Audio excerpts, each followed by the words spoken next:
olha, eu estou 6 meses limpo, né? Que eles usam essa linguagem, eu estou limpo, sem usar a cocaína.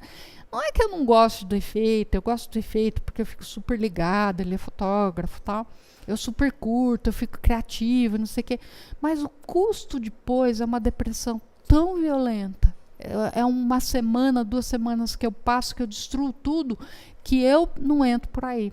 Eu falo, olha, esse daí eu começo. Tem alguém que já tem uma crítica sobre o universo inteiro, de uma superexcitação pela substância, né? Então, é mais ou menos esse o caminho que a gente vai. Aí, assim, eu falei um pouco isso também já para vocês, que os meninos, né, eles chegavam sempre, isso daí era... Eu até caracterizei com eles que era um jeitão, né, era um padrão do usuário, era um emagrecimento muito importante, uma anorexia muito importante, chegavam a perder 15 quilos, né? O relato de dificuldades familiares, um comportamento social não usual, né? Era muito comum que, de repente, eles tinham amigos e eles iam trocando esses amigos por um novo grupo, né? Que a família normalmente não conhecia e não aprovava, né? A história de roubo e crime também era muito comum. Eu fiz parte lá, a gente fez uma gangue, nós roubamos um banco, nós roubamos um posto de gasolina. Eu trabalhava na favela, eu era a ponta dessa favela, eu traficava para conseguir para mim, não sei o que, era bem assim. E a violência, né, o ciclo de recaídas, as perdas financeiras era muito comum, né? Um pai de família, por exemplo, ficar desempregado e a família abandonar, não quero mais, a mulher não falar que não quero mais, afastar do pai dos filhos, né? O pai ter que voltar para viver com os pais e esses pais ficarem em cima, eu te dou R$10 e enfim, né? Eu me lembro de uma vez de um rapaz que me procurou e ele falou que ele estava com hepatite C por causa do uso, né? E que o médico infectologista tinha falado para ele, falou, olha, seu caminho daqui para frente é morrer. Você não tem... Ou você morre ou você para, né? Isso tocou muito ele. E ele falou, doutora, eu tenho que parar porque eu não quero morrer. Eu só vou parar porque eu não quero morrer. E aí eu trabalhei com ele, fui trabalhando isso também, né? Dele aprender a reconhecer quando que esses impulsos autônomos vinham, né? E ele me contou que o pai dele deu R$20 para ele pôr gasolina e vir na terapia, né? Ele falou, põe só 10. 10 ele ia na biqueira, depois ele estava me contando, né? Eu vou na biqueira e tal, e aí ele pôs R$10 e o sinal estava vermelho, ele parou, ele ficou pensando, né, na biqueira, etc. Ele falou, talvez eu tenha que resistir.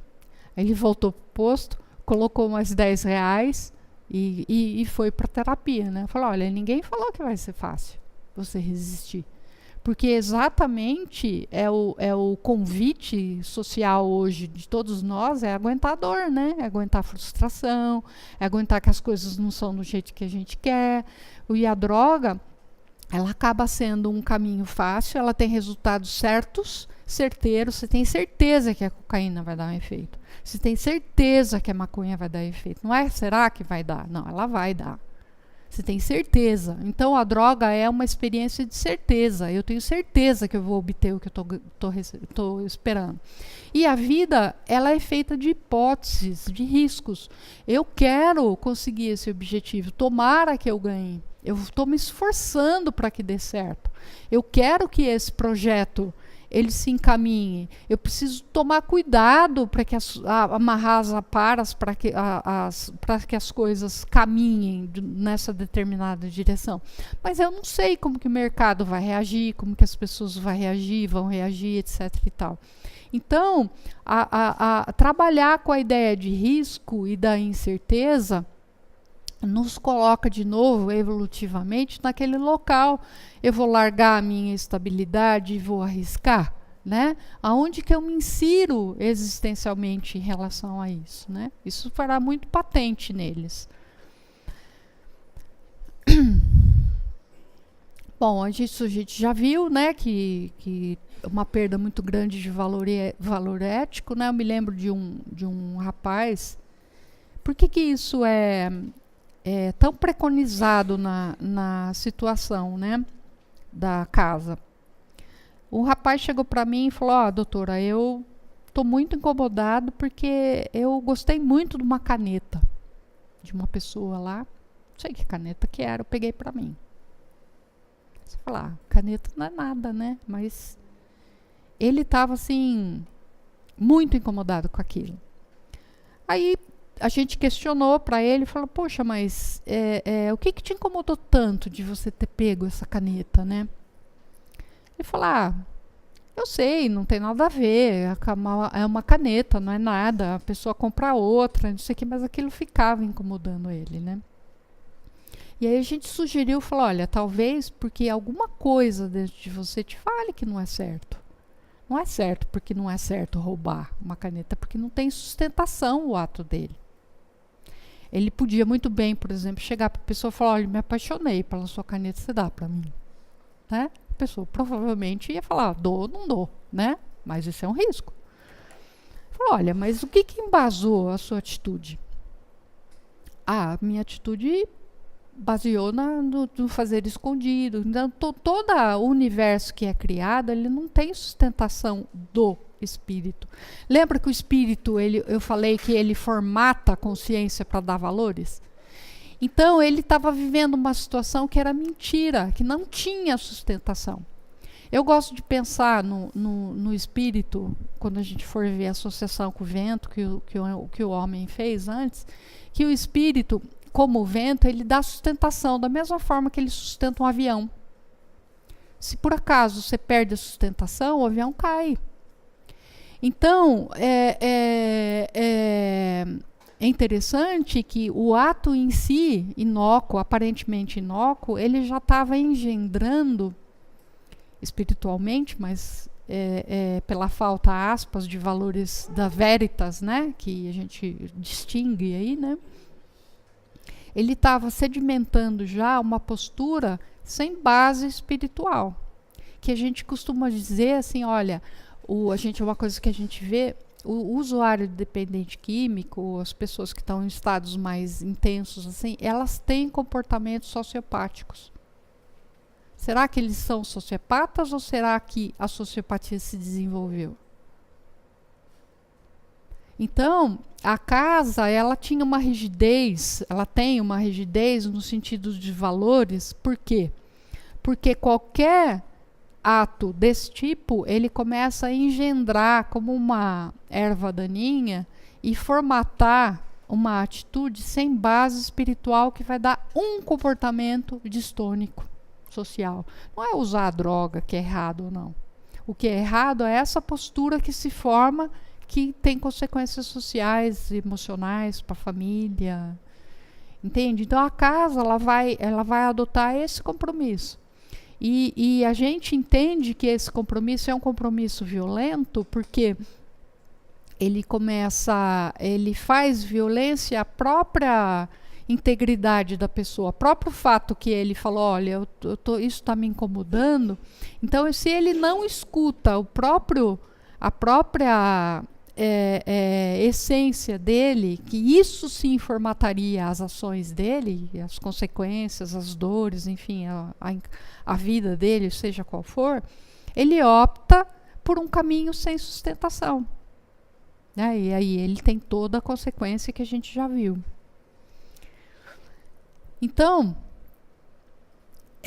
aí a gente entra aqui, né, numa coisa mais delicada, que assim, nesse ponto onde você já não via a pessoa, né? O que você via? O que eu via? Né? Eu via um mecanismo usando uma pessoa para conseguir uma droga na biqueira. Então, eu uso o João, porque o João vai lá, ele cheira e ele volta. Ele vai na biqueira, ele cheira, ele volta. Ele vai na biqueira, ele cheira, ele volta. Ele vai na biqueira, ele cheira, ele volta. Não tem nada além disso. Ele vai na biqueira, ele volta. Ele vai na biqueira, ele volta. E com isso, com o tempo passando, a família vai se desagregando, os afetos vão se desagregando, a saúde vai desagregando e ele vai perdendo todas as possibilidades que cabe a uma vida em termos de multiplicidade. Tá, aí eu comecei a pensar assim que esse mecanismo também não é um mecanismo da pessoa, que a pessoa escolheu ter. Esse mecanismo também é um mecanismo biológico, né? E é interessante assim que quando a gente vai estudar o mecanismo da evolução, da vida, tal, que a gente chama de necessidade, a necessidade ela é responsável primeiro por detectar por que um organismo ele está correndo risco da sobrevivência dele, porque é um risco de sobrevivência da própria vida, né? Eu corro risco de não existir. Então vamos pensar. Sono, a gente tem que dormir todo dia. Comer, a gente tem que comer de 3 em 3 horas. Tomar água, a gente tem que tomar água 2, 3 litros por dia. A gente tem que procriar e ter a realização sexual, amorosa e tal. Basicamente, essas 4 atividades, elas são rítmicas. Eu faço, obtenho um determinado prazer, e depois que o prazer ele se apazigua, eu fico tranquilo, tal, mas novamente eu sinto falta e eu vou buscar e tal. Normalmente a gente não presta muita atenção nisso na vida, no dia a dia.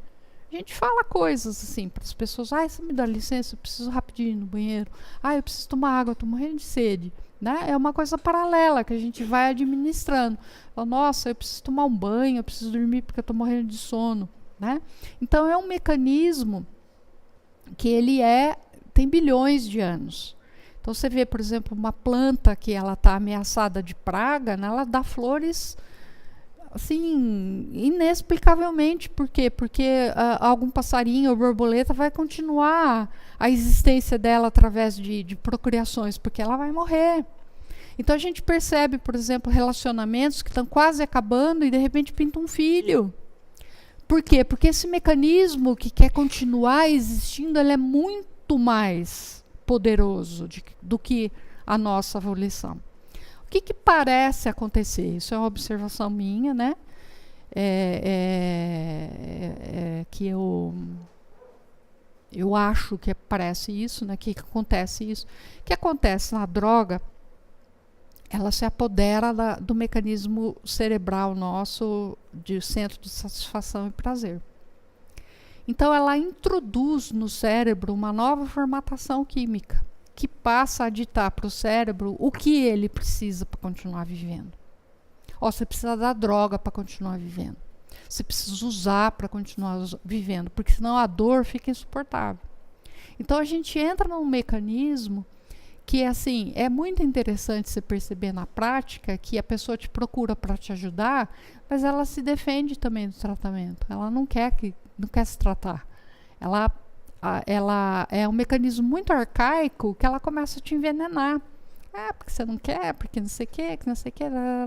E a gente pensar isso é uma resistência psicológica só, que a pessoa tem, não, é uma resistência da vida.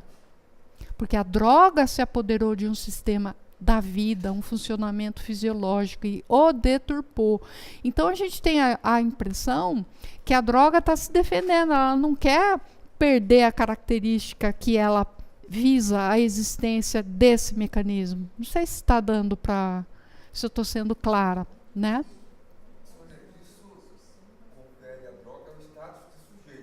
Exatamente, eu ia chegar aí, sem ser um sujeito. E o usuário, o que ele fala? A droga me domina, a droga manda em mim, a droga é mais forte do que eu, porque o mecanismo é mais forte. O mecanismo ele visa a sobrevivência da vida, só que ele foi deturpado e ele visa agora a sobrevivência do círculo vicioso que a droga introduziu. Então ele passa a defender a existência da droga. Você vai me desmanchar? Não, eu não quero isso não. Então a gente escutava, por exemplo, argumentos assim: puxa vida, eu fiquei tanto tempo usando, né? Olha o trabalhão que eu dei para meu pai e para minha mãe. Eu fiz eles gastarem dinheiro, eu me separei da minha mulher, eu perdi meus filhos, não sei o que, tá. Mas assim, na conta transferência, eu falava, nossa, isso é um blá blá blá. Não tem sustentação. Não tem a sustentação espiritual que a gente sente, né, quando é verdade. Olha, eu acho que você está com síndrome de abstinência. Eu acho que você vai recair. Não, imagina. Eu vou recair, imagina. Eu sou mais forte, que não sei o que, não sei o que lá.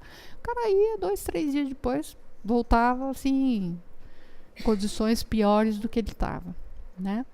Então, você começa a perceber que há uma dissociação entre um discurso muito racional, muito legal, muito politicamente correto, sabe? Muito, puxa, que bacana, não sei o que, mas assim, vazio. Ele não tem sustentação. E o desafio é você fazer a pessoa perceber esse vazio e entrar como eu já coloquei, né? Através do confronto com a dor do outro, com as dificuldades, ele fazer essa mobilidade afetiva, porque essa mobilidade afetiva vai apresentar um outro universo que não seja esse da satisfação. E com isso, as zonas cerebrais, será que se a gente pode dizer assim, também começam a ser ativadas, né? Porque não é mais só o centro da satisfação que está escravizado lá. Esse aqui começa a aparecer, esse aqui também, esse aqui também, esse aqui. Por quê? Porque ir num cinema, desfrutar de um amigo, amizade, sofrer a dor do outro, você começa a acionar paralelamente com essas funções neuronais que a gente está falando. Não é dizer que o cérebro que promove, não, eu acho que é o contrário, é a atitude, é a mudança da mente que promove, consequentemente, uma nova formatação. O cérebro, ele é plástico o tempo todo. Por que a gente fala, não faço o mesmo caminho para ir para trabalhar, que isso previne o Alzheimer? Você vai para outro caminho, você tem que estar atento para outras coisas. Você não cai na coisa do dia a dia, no ritmo já formatado, né? E isso vai escravizando realmente as associações. Então, a gente é convidado a ter uma mobilidade constante, uma curiosidade constante a todo tempo. Eu não sei se vocês conhecem, tem atualmente o pessoal está trabalhando muito para melhora de performance cerebral, né? Músicos, atletas, tal, com feedback, que eles chamam neurofeedback. Agora a pessoa faz um mapeamento de onde as áreas cerebrais, como que estão as ondas de cada área do cérebro. E aí, se tem, por exemplo, se tinha que ter mais alta onda alfa no pré-frontal, ela liga um algoritmo lá e o cérebro vai fazendo um exercício através de uma tela que você está assistindo um filme ou qualquer coisa assim, mas você está escutando pontos, assim. Então, quando o cérebro ele atinge uma frequência X, ele dá um sinal, é bem cognitivo, e o cérebro fala, opa, quando eu fiz isso, eu consegui o sinal. Então ele começa a funcionar igual aquela frequência, porque ele quer escutar aquele bip. Mas o interessante é que depois de 20 minutos o cérebro já se desinteressa. Ele já aprendeu. Então, a curva que você tem, ela começa, ela denota, né, para o profissional, falar, o seu cérebro já cansou dessa atividade, ele quer outra. Então, parece que essa riqueza de multiplicidade, de coisas de vários interesses, ela tem uma base importante da neurofisiologia, né? Pode falar. Essa função de relacionamento, amizade, ir ao cinema, enfim, se interessar pelas pessoas, isso não é mais da psique objetiva só mesmo, né? Ou isso é do cérebro apenas? Então, quando você diz que a droga ela assume esse centro do cérebro, como é que fica com relação à Olha, se a gente pensar no sonho inicial, que eu contei para você, que o Luizinho, ele via que estava injetando cocaína e era uma cobra, você observa pelos sonhos deles que a psique objetiva, ela tem uma resposta paralela. Ela não vai falar, ó, faça isso que vai sarar. Não é essa a função, né? Mas assim, se ele parasse para pensar, falar, nossa, eu estou injetando em mim uma cobra, isso está me dando muito medo, e dentro da terapia dele, vamos supor assim, a gente começasse a discutir o que é essa ativação mais primitiva, tal, porque quando a gente fala psique objetiva, eu não acho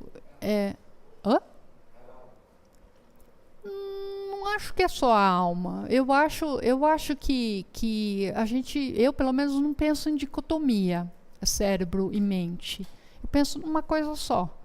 Então, se eu estou vivendo uma experiência caótica de desintegração e etc e tal, o paralelo da minha vida onírica vai ser uma serpente. O que é a serpente para nós em termos simbólicos? Olha, alguma coisa no sistema muito primitivo, arcaico, foi ativada. E eu entendo que essas formações neurológicas antigas aí que a nossa espécie também tem, também fazem parte da psique objetiva. A psique objetiva, ela não é necessariamente espiritual versus matéria. Eu acho que a gente pode pensar no conceito atual da física que não existe matéria. É nós que pensamos que existe matéria. E a gente fica nessa concretização. Aí eu acho que a gente entra num espectro muito grande, né? Que é nosso desafio hoje, eu acho, humano mesmo. Que é assim, o que a gente está fazendo com a gente mesmo?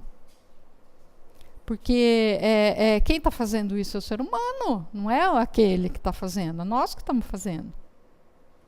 E a riqueza, né? A Ambev, o lucro dela é maior que a Petrobras. Sim. Um dos países, o sujeito mais rico, do Brasil, ele toma. Você sabe que a gente teve uma discussão uma vez que é usado acetona, um monte de produto químico para a produção de cocaína, né? E uma das coisas que o pessoal começou a fazer foi traçar grandes volumes, onde que era o destino deles, porque algumas coisas eram realmente fazer acetona para esmalte, não sei o que, mas uma grande parte era para o tráfico. E aí eu escutei de uma pessoa falando, mas o cara não vai deixar de vender porque é para o tráfico. Entendeu? Então, se a gente vê na televisão que existe uma apreensão grande de maconha, grande de cocaína, a gente pergunta, onde que é a produção? Por que a polícia não fala disso? As grandes fazendas de cocaína, de onde vem? Será que vem de fora sempre? Para onde entra? Então, a gente está começando a entrar num aspecto social aí, de interesse financeiro e tal, que é muito... A gente está começando a raspar, vamos dizer assim, né? Então, o culpado não é o dependente químico ou o traficante, entendeu? Não é. São as grandes corporações que de repente... Porque é um negócio super rendável. Olha, eu li uma vez um trabalho que o número de substâncias psicoativas ilegais no mundo, elas davam 4 vezes a população da Terra. Então, existe um incentivo para uso. E existe uma fomentação de que, olha, saiu uma droga nova. Agora tem o MBA, o bom, acho que é na Alemanha. Tem o êxtase, vamos retomar a cocaína é legal. Então, existe uma reciclagem constante, existe uma certeza de consumo, porque é um produto que ele nunca vai deixar de ser usado. Então, eu acho que a gente a gente não tem que combater a droga no sentido de não produzir, porque a gente não vai dar conta. Eu pessoalmente não acho essa questão. Eu acho que a gente tem que trabalhar na conscientização. Teve uma frase que eu li de um trabalho que o autor falava assim, acho que foi aquele Jungiano de São Paulo, o Dartil. Ele fala, ninguém escolhe ser um dependente químico, se torna um. Isso se tornou minha bandeira para perguntar para o jovem, né, que está começando. Falou, olha, se existe uma grande chance de se tornar um dependente químico, é esse o horizonte que você quer para sua vida? E eu acho, por exemplo, que as escolas deviam pegar as pessoas dependentes e falar, porque se eu for falar como médica, que papo mais careta. Não tem serventia, entendeu? Não tem. Você fica lá no fundo, alguma coisa que você quiser saber, você fala, tá, mas quem vai ensinar mesmo é o cara que foi subjugado. Falou, não entra porque eu pensava que eu dava conta. Porque o que os caras pensam? Eu achava que eu ia dar conta, eu achava que eu ia ser mais forte que a droga. Eu acreditava nisso até a hora que eu me conscientizei que a droga me dominava. E aí ele pediu ajuda. Sônia, nesse sentido, a coisa mais interessante que existe é frequentar esses grupos de auxílio mútuo, tipo Narcóticos Anônimos. Sim. Ontem mesmo eu fui numa reunião deles aqui na 115 Norte, né? Você vê um grupo de 20 pessoas dependentes, nessas reuniões abertas dos familiares, por dia também, desses depoimentos Sim. a partir deles mesmos. Sim. E isso tem um efeito da solidariedade e da validade do discurso muito maior. Eu acho que se você eu não trabalho com a pedagogia. Não sei que momento seria mais adequado introduzir isso pro pequenininho, né, para as crianças. Mas eu me lembro que na época que eu estava na Suíça, eu trabalhei muito de babá lá. E a casa onde eu trabalhava, ela ficava assim, perto da fronteira entre um bairro bom e o bairro do uso, vamos dizer assim. Então a gente vivia achando seringa na rua. E os menininhos, né, os dois irmãos, eles falavam assim, nossa, olha, vem ver, não sei o que é uma seringa, tá, tá, tá, tá. E eu achei muito interessante conversar com eles. Você sabe para que é isso? O que serve isso? O que a droga faz no organismo? Vamos ver fotografia, vamos pensar, o que você acha disso, não sei o que. Sabe, essa informação, eu acho que faz parte do preparo para o jovem no futuro que vai enfrentar o mundo. Hã? Eu era. Eu tinha esse diferencial. Oi? Eu tinha um pouquinho esse diferencial. Mas, assim, eu acho interessante, assim, porque tem algumas comunidades hoje no Brasil que estão educando já as crianças financeiras, né? O que é economia, o que é isso, educação financeira. Por que não incluir também essas coisas que as pessoas vão entrar em contato? Porque vão entrar em contato. Na escola, na rua. Aqui em Brasília tinha um programa que a PM e as escolas, não sei se ainda tem. Tem, né? Eu apoio, eu acho assim. Eu acho que devia ser um currículo obrigatório em todas as escolas, sabe? Ter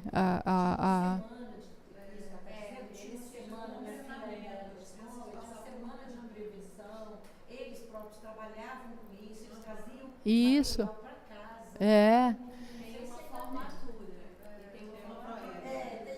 Aí eles passam a semana inteira, tem um material apropriado. Exatamente. Aqui em Brasília, quem eu conheço que dissemina é um militar, né? Uma pessoa da PM. Aí eles vão às escolas, têm apoio de uma rede, às vezes dentro da escola, um orientador educacional e tal. E no final eles fazem a formatura. Então, eu tenho 2 filhos adolescentes, eles ficaram super marcados com esse projeto. Pois é, e é super legal.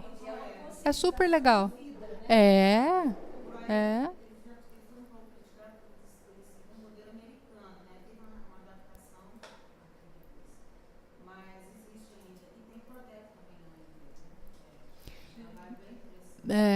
Eu só acho que isso precisava ser mais divulgado, sabe? Precisava. É, precisava. Legal. Eu acho que o caminho é por aí.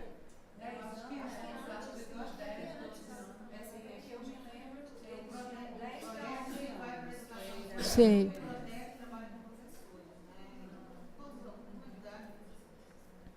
Eu acho que tem que ir por esse caminho da prevenção, de aumentar os fatores de resiliência, estruturar a família, sabe? Aí a gente começa a entrar em todos os aspectos sociais do Brasil, o que tá, né? Eu acho que a dimensão disso, porque uma coisa que a droga me mostrou nesse centro é que rico, pobre, não tem. O rico só tem a característica de ir para uma clínica boa, né? O pobre não tem nada, vamos dizer assim. Oi? Independe.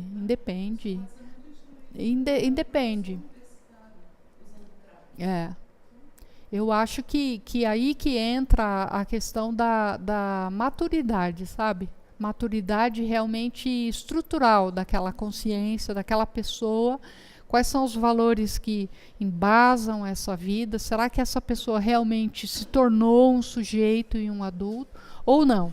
Ou ela só tem a aparência porque tem 50 anos, 40 anos, sabe?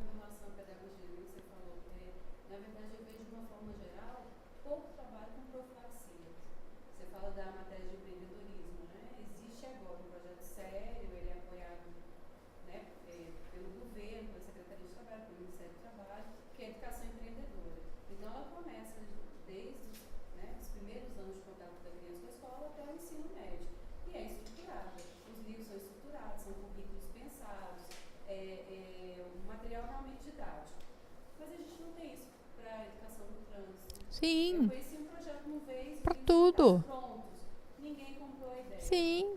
Nenhum parlamentar defendeu essa ideia. Sim. Estava lá o material já editado. Certinho, pronto. Ser coloridinho para criança, todo adaptado.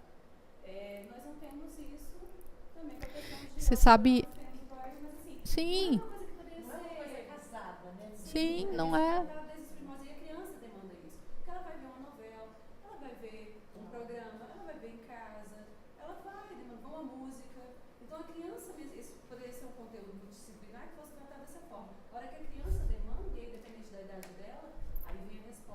Sim. Positiva, uma resposta construtiva. Sim. Né? Eu vou. De que uma matéria de empreendedorismo nas escolas, isso responde muito bem. Ok, essa pessoa pode ser empreendedora, comportamento empreendedor, né? Uma autonomia de construção, mas quem é que pensa nisso? Isso não é muito capitalista, assim? Né? Quando a gente pensa em drogadição, assim, por que esse projeto não está sendo pensado? Eu gosto de pensar assim no empreendedorismo como sendo uma estimulação para a pessoa empreender coisas, não necessariamente para se tornar um empresário. Entendeu? Então, por exemplo, assim, se eu estimulo esse aprendizado com o espaço interior e essa contemplação, essa meditação em crianças, por exemplo, eu estou estimulando a criatividade dela. É fantástico, o projeto é fantástico, mas por que outros, em outras linhas, ainda não? Sim, então eu acredito que se você formatar ou formar essas crianças de uma maneira a gostarem desse lugar de criatividade delas, a resiliência a qualquer coisa que aconteça no futuro é maior, não só a droga. O compromisso social dela vai ser diferente, tá? Claro que ideal não vai existir nunca, né? Mas eu acredito que embase mais o ser humano.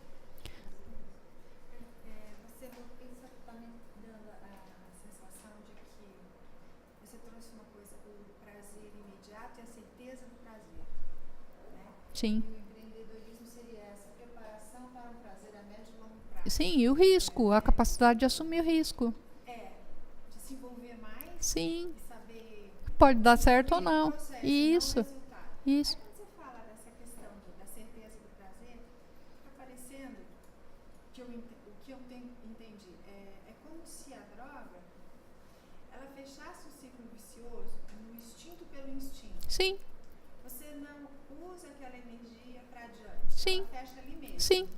Por isso que ela trava a consciência. Por isso que ela trava a É, consciência, pro imediatismo animal. Sim, eu fico ali. Mais que animal, né? Porque o animal, ele tá preso pela espécie dele, mas ele é criativo, né? Preso num prazer sem direção. Sim. Agora, o que eu acho interessante, a gente daqui a pouco vai ter que parar, a gente retoma depois, que é assim, isso, ele é adequado numa espécie anterior. Então, por exemplo, um cachorro, os cachorros do sítio meu, por exemplo, ele me vê, né? Eu tinha mania de colocar roupa de banho por causa das bagunças que eles fazem, né? Então, em algum momento, ele aprendeu a me ver e falou, opa, é hora de banho. Ele fugia. O que eu comecei a fazer? Eu ficava com a minha roupa, colocava ele na lavanderia e aí eu punha o biquíni. Aí ele não tinha o que fazer. Entendeu? Mas assim, de alguma forma, ele foi aprendendo a reconhecer em mim, pelo meu jeito de andar ou de olhar para ele, os padrões que significavam banho. E ele fugia, e ele não aprendeu. Oi? Então a inteligência deles está circunscrita pela espécie, vamos dizer assim, mas eles têm uma capacidade de aprender. Né? Agora, um ser humano que não avança para aquilo que é dado pela espécie e ele regride, parece que fica mal. Então, eu achei esse ponto, quando você trouxe, né, achei assim fantástico, porque voltando lá na espiral, né? Sim. Então tem níveis anteriores, como tem muito mais à frente. Sim, E é sim, exatamente o que você está colocando. sim. Eu acredito nisso também.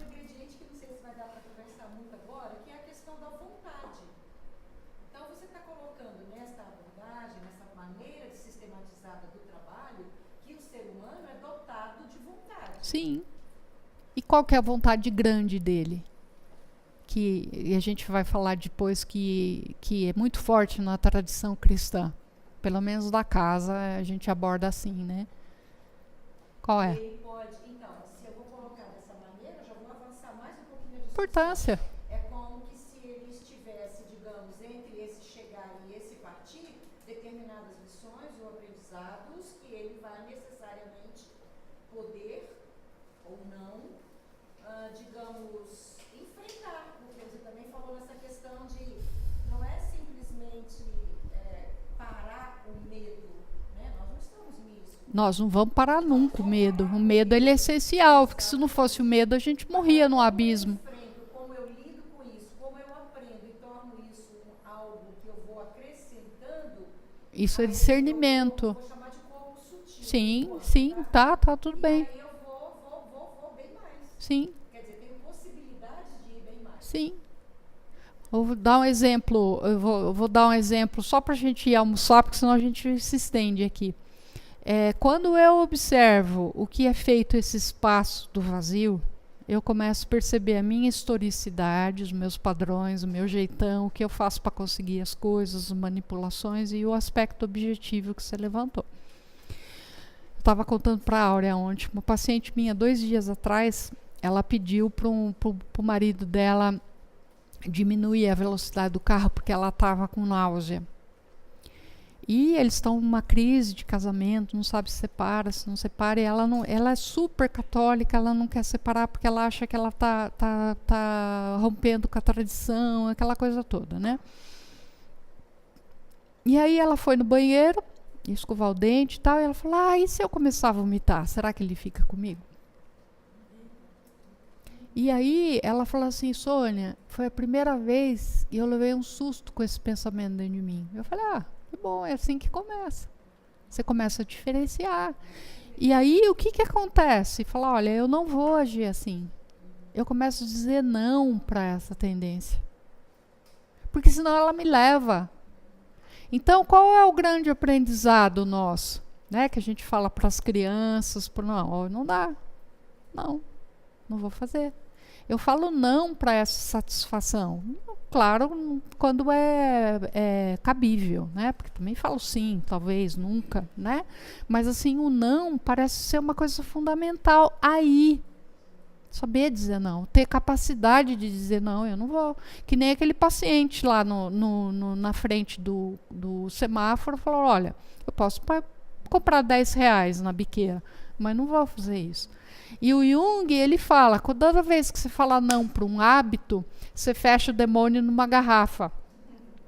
E o demônio, ele chacoalha, ele briga, ele quer sair, não sei o que, e você sofre porque o seu demônio sofre. Só que no fim você tem um diamante, uma pedra preciosa. Entende? Então eu acho que um dos desafios que a gente enfrenta hoje, diante de todas as facilidades que a gente tem, é o não. É falar, não, eu não vou fazer isso. Aí minha paciente fala, não, eu não vou usar o recurso para manipular o meu marido, fica se ele quiser. Só que eu estou comprando o risco de repente perder ele. Eu estou entrando na área do desconhecido, do vir a ser, que eu não sei o que vai ser. Eu saio dessa permanência confortável e abro para essa possibilidade de multiplicidade. E surpresa, porque o novo caracteristicamente nunca aconteceu antes. E a gente está acostumado com o conhecido. Né? Com medo. Ó, gente, são 12:20. A gente volta às 2? Às 2. Então a gente vai parar por aqui.